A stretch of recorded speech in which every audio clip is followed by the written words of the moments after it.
Estamos de volta. Os impactos da chamada reorganização da rede escolar no estado de São Paulo. Esse é o debate de hoje no Melhor e Mais Justo.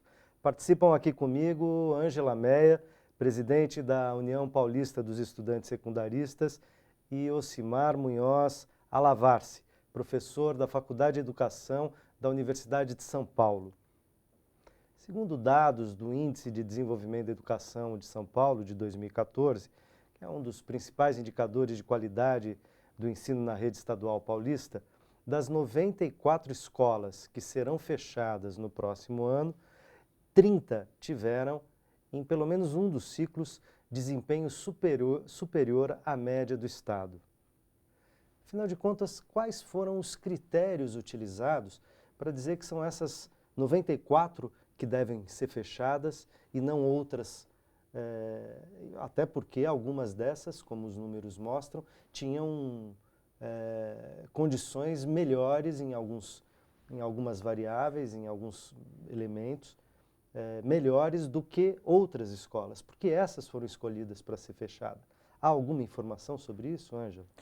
Não, a gente inclusive fez uma reunião com o secretário na quarta-feira para poder debater justamente esses pontos, para saber por que foram essas 94 escolas que foram fechadas. A UPES foi recebida junto com a POSP, junto com uma série de entidades, e ele não soube explicar. E aí a gente fica num impasse muito grande, né? Porque o projeto da reorganização, segundo a Secretaria Estadual de Educação e segundo o governo do estado de São Paulo, vem no sentido de melhorar a educação pública do nosso estado. Ou seja, no começo, entre as principais argumentações estavam que os estudantes do ensino médio, por exemplo, iam ter espaços mais apropriados para poder ter suas vivências, como a criação de laboratórios, a criação de bibliotecas, etc. E a gente sabe que isso não vai acontecer tão rapidamente, né? Tanto é, por exemplo, eu estudei numa escola no centro de São Paulo, no Caetano de Campos da Consolação, onde a minha sala de aula funcionava dentro de uma sala que deveria ser um laboratório. Então, para a gente é muito preocupante. Para além disso, é a questão do superlotamento das salas mesmo, né? Se a gente tem uma janela que permite a gente fechar essas salas de aula, essas escolas, a gente deveria usar isso de uma outra maneira, para poder diminuir o número de estudantes por sala. Porque hoje, como a gente já disse aqui, tem salas de aula que tem 50, 60 estudantes, e para isso é algo muito preocupante, porque o professor tem 50 minutos de aula para poder ensinar uma sala superlotada os conteúdos da vida daquele estudante, que aquele estudante precisa aprender dali para frente, e a gente sabe que é muito problemático hoje em dia a questão da educação em si, de como ela é aplicada dentro da sala de aula, né? Para além de outras questões, como a questão da desvalorização dos professores, a questão mesmo que o professor Ocir colocou, da contratação da categoria O, né? Que é muito precário, o professor tem contrato de 1 ano, depois tem que ter 40 dias, que antigamente, antes da greve, eram 100 dias para ficar sem dar aula, para depois poder voltar a dar aula. Ou seja, esse professor da categoria O, ele dá aula 1 ano, e no ano seguinte normalmente não dava aula, o que acaba fazendo com que os professores tenham menos interesse em ser professores e acabem procurando outras profissões. Então, para a gente, que são situações muito preocupantes, e a gente se encontra muito num sentido muito de questionar tudo isso, né? E é isso. E vocês estão falando coisas que me dizem o seguinte, quer dizer, olhando para isso, então é verdade, é bem verdade que o governo não apresentou um plano, deu notícias sobre medidas que pretendia tomar e algumas que está anunciando tomar.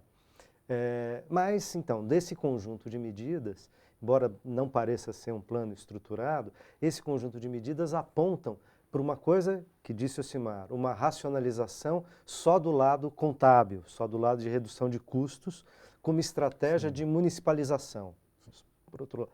E afetando, segundo Ângela está nos mostrando aqui e tal, afetando a qualidade do ensino, né, nas escolas estaduais, se não em todas, naquelas que serão fechadas, naturalmente, e da sua circunvizinhança, porque os alunos terão que ser distribuídos por ali, né, de algum modo.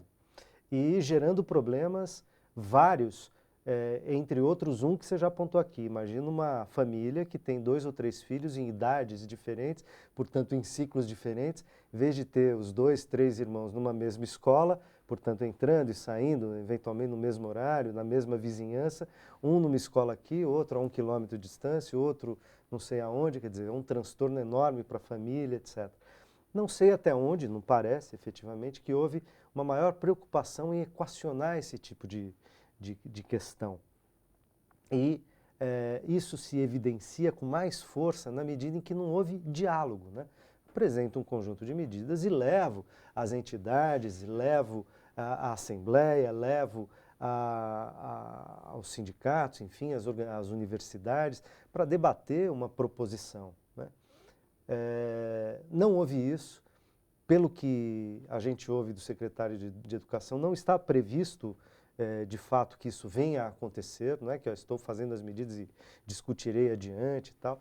Não, não está previsto de fato. Quer dizer, a gente está, ao ver isso, a gente está diante de uma medida bastante unilateral e que parece que atende apenas um interesse, que é reduzir os custos da educação no estado de São Paulo.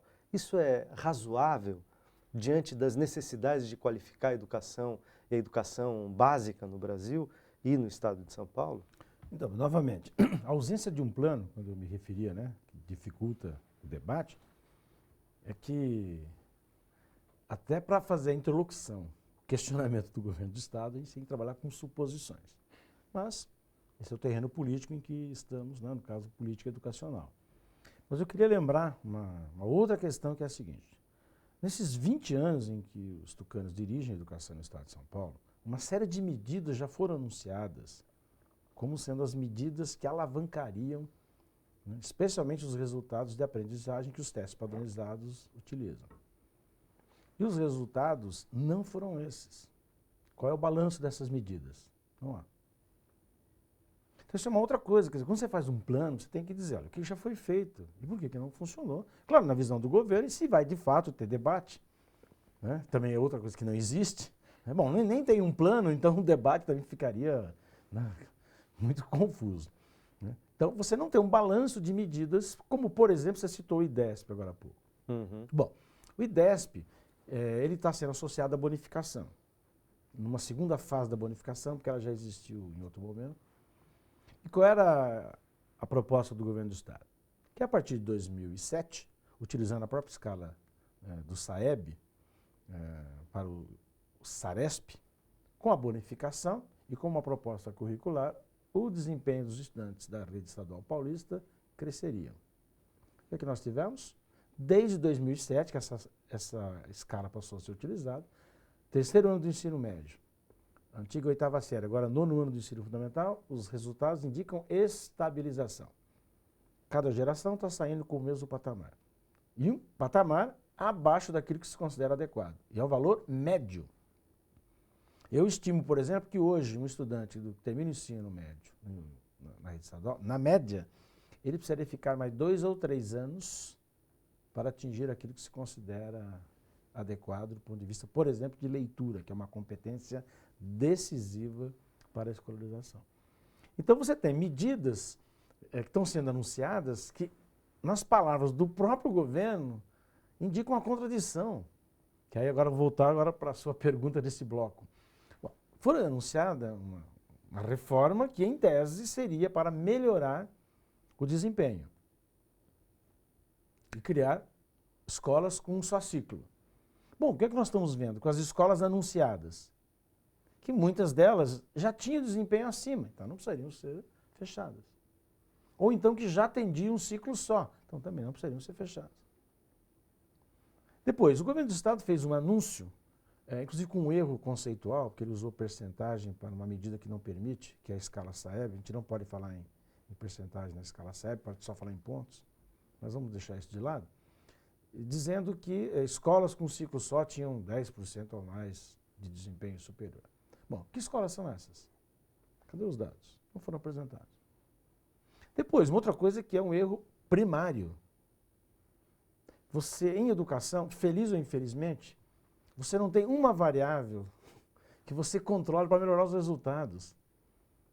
Isso também acontece em outras áreas, mas em especial em educação, os resultados, por exemplo, medidos em testes padronizados, com todas as suas limitações, Uhum. eles são decorrentes de um conjunto grande de variáveis. A organização da escola é um elemento, mas seguramente com um peso pequeno, né, se a gente considerar esse conjunto. Para você ter uma ideia, A organização física da escola. Você está dizendo? física, depois pedagógica, eu estou chamando de organização da escola, um conjunto de Sentido outras geral. coisas que depois Tá bom. tem que abrir.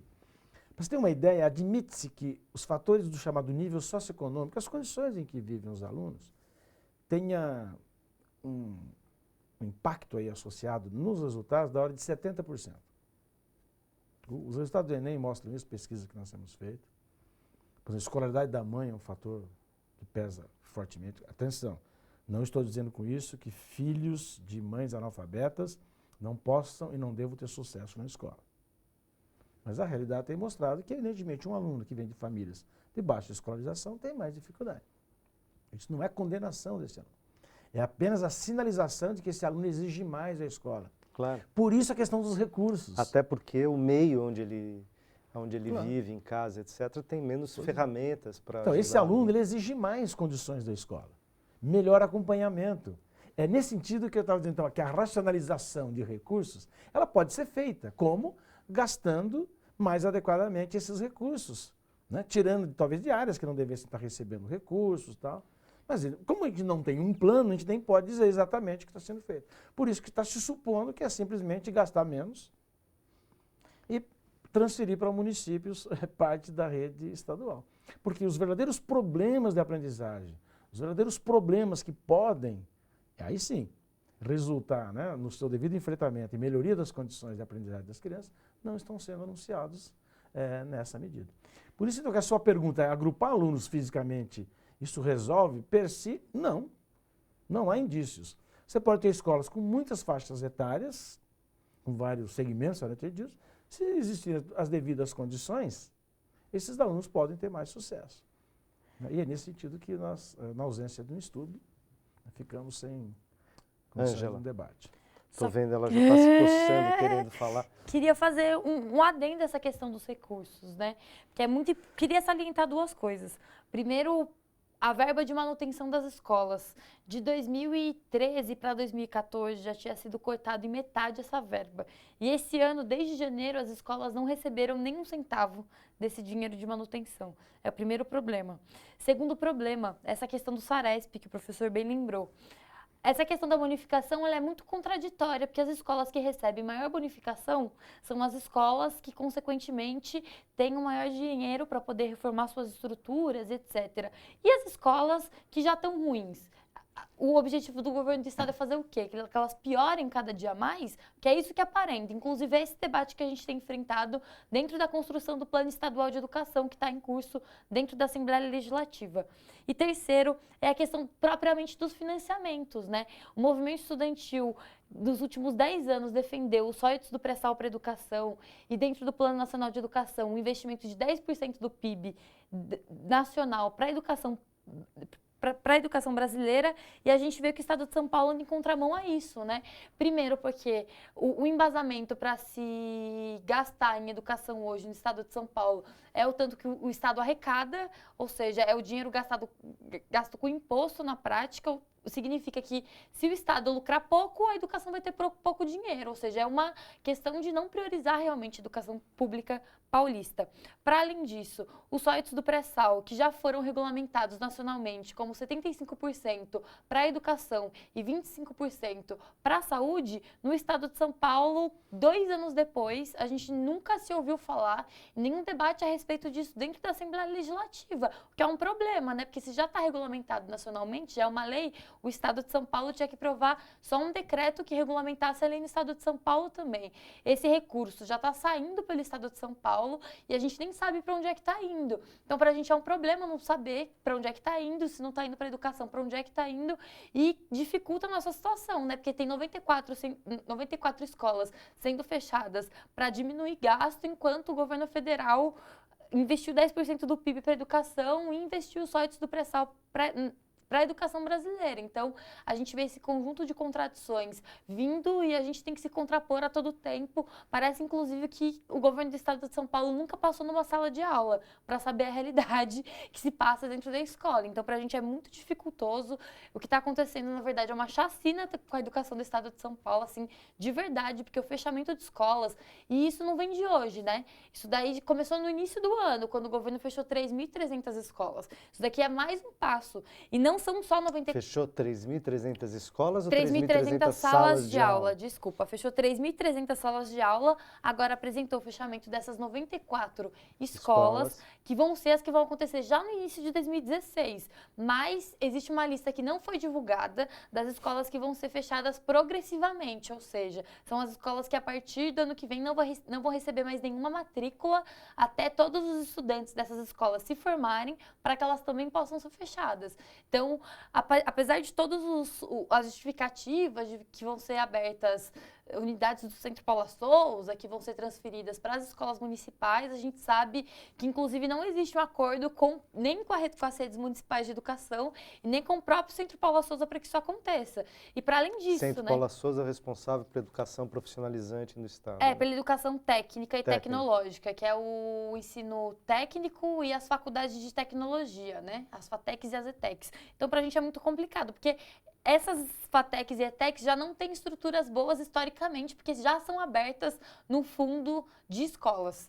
E agora a gente está dizendo que a gente vai disponibilizar prédios para que essas ETECs e FATECs inaugurem. Sendo que também a experiência da Secretaria de Desenvolvimento é de não gerar nenhuma melhora efetiva nas escolas para que elas recebam esses cursos técnicos e tecnológicos. Então, a gente vai entrar depois num outro debate, que é o de qualidade das ETECs e das FATECs. Mas, enfim, é um conjunto de problemas que vai virando uma bola de neve, né?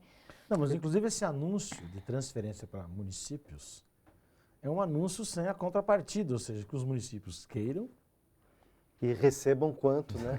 E depois, de recursos para poder gerir. Transformar uma escola de ensino fundamental, por exemplo, numa creche, em algumas circunstâncias, é mais caro, pode ser mais caro que fazer uma creche nova. Então, Simar, deixa eu te interromper, porque a gente terminou com o tempo nesse bloco. A gente voltará a isso, te dou a palavra assim que a gente voltar no terceiro bloco. Não saia daí.